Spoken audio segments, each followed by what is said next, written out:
अजीज़ तुलबा और तालिबात, 7वीं जमात में आपका इस्तकबाल है।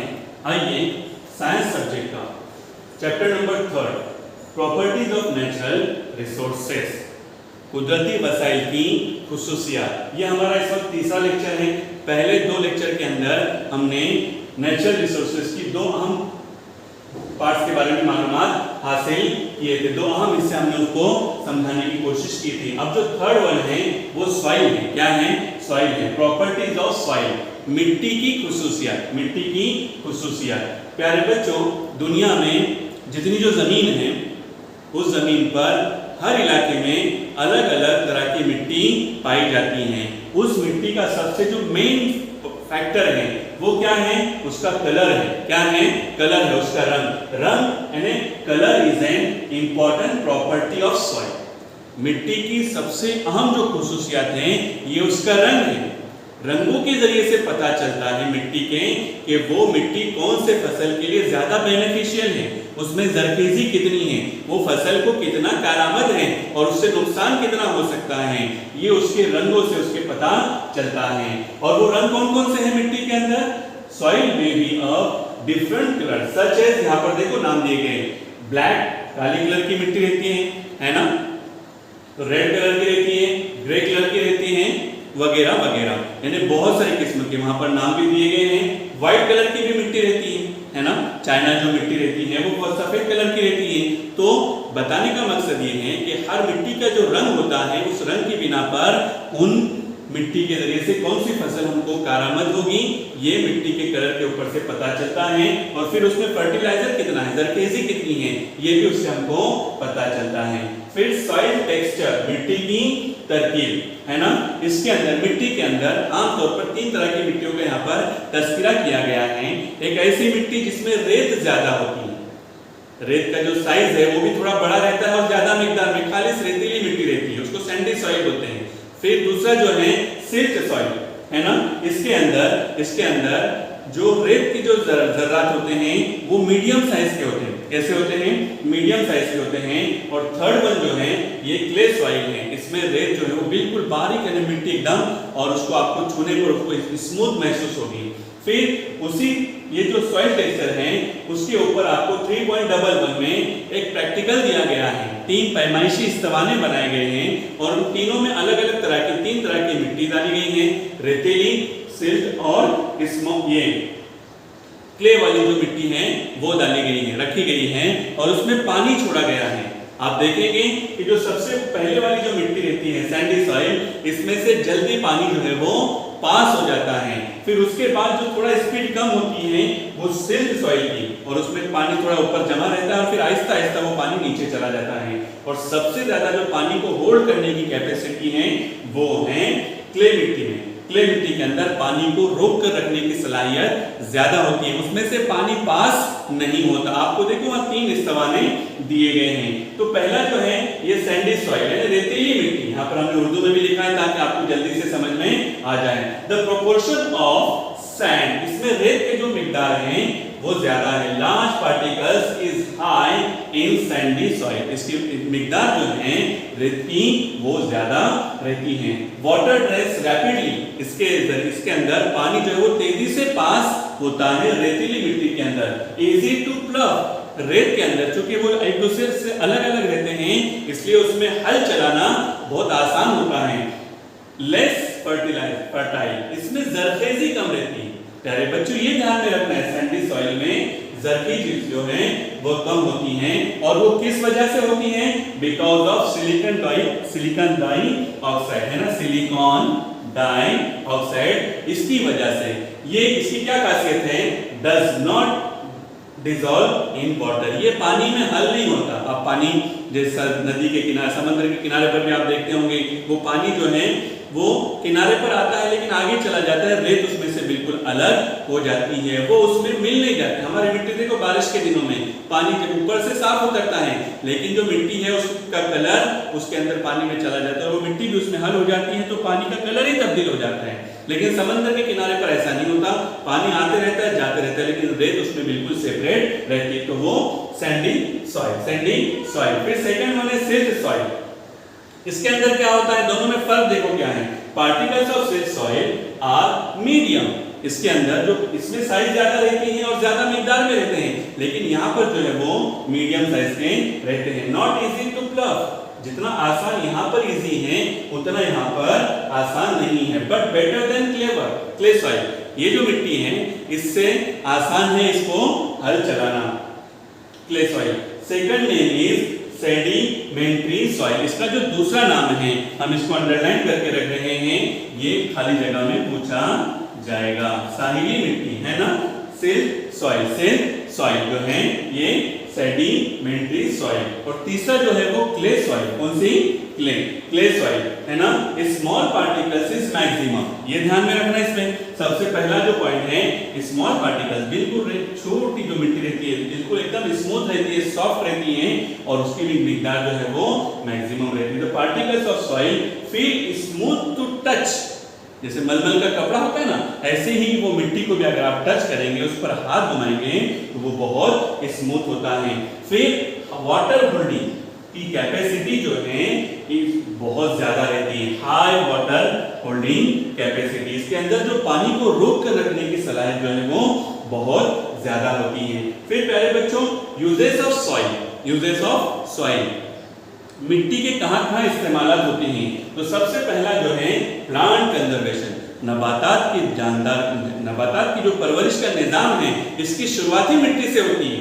बगैर मिट्टी के बीज को उगाया नहीं जा सकता, हवा में नहीं, कहीं और जगह पर कंक्रीट वगैरह पर इल्ला माशाल्लाह कभी वो उग जाते हैं, लेकिन आमतौर पर पौधों की हिफाजत के लिए, तहफ्फुज़ के लिए मिट्टी का होना जरूरी है। वो मिट्टी जो है वो पौधों की हिफाजत का काम करती है।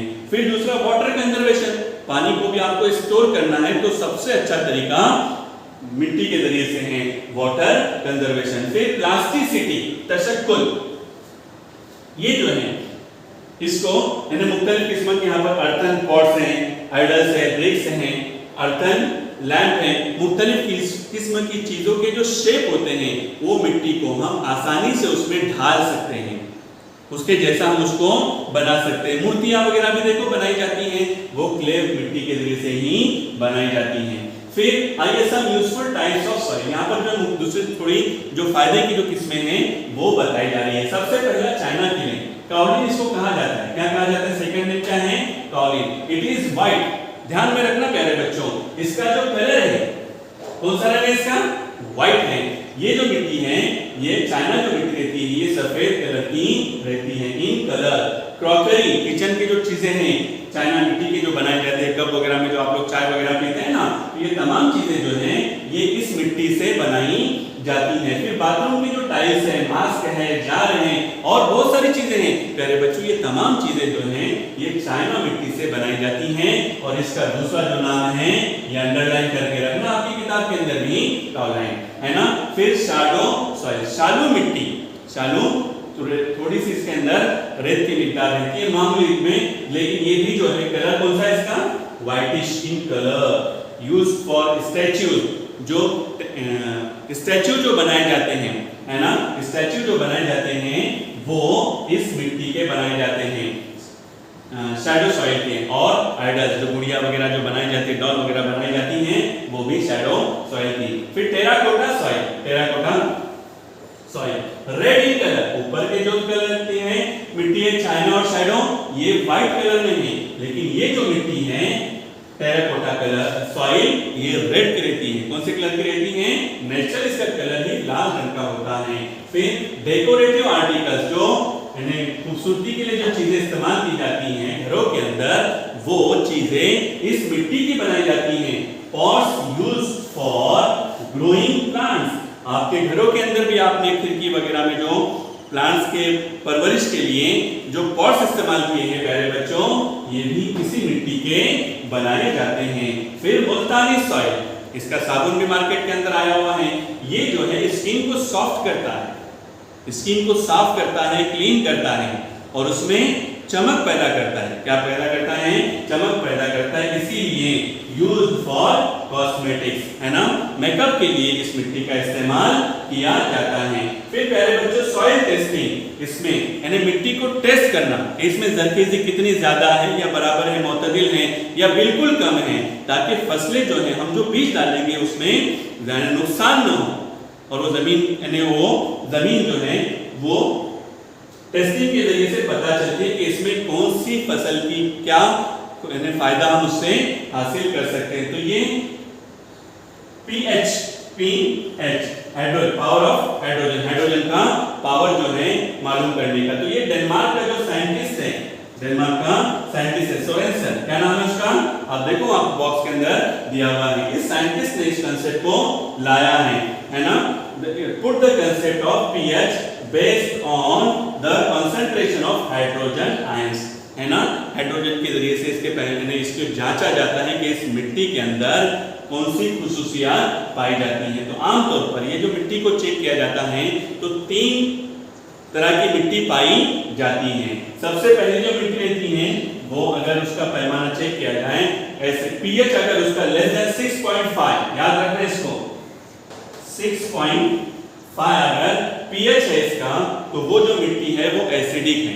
कैसी है, एसिडिक है। फिर न्यूट्रल सॉइल जो है इसका जो पीएच है ये 6.5 टू 7.5, ये सबसे अच्छी मिट्टी। फिर अल्कलाइन है ना, अल्कलाइन इसका जो पीएच है हायर देन 7.5, ये तीनों चीजें याद रखना।